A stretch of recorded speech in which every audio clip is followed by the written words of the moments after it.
Alrighty. So Tommy and I met in probably one of the most unusual situations, but it's part of life, right? You would say that, right?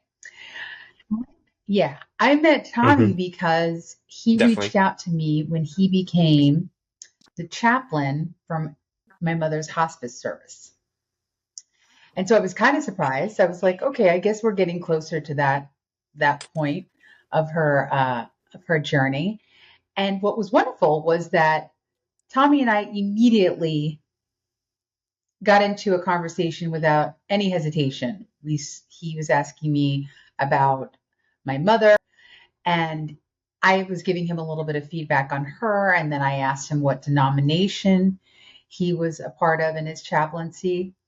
And then we just started talking. Actually, it was more of a philosophical conversation, right?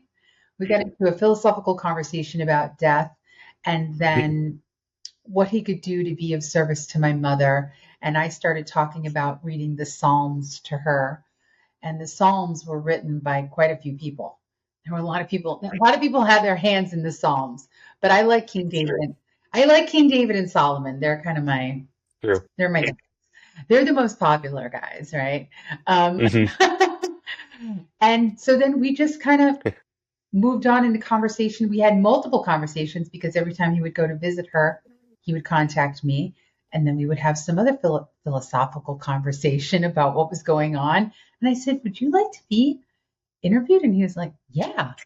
So here we are.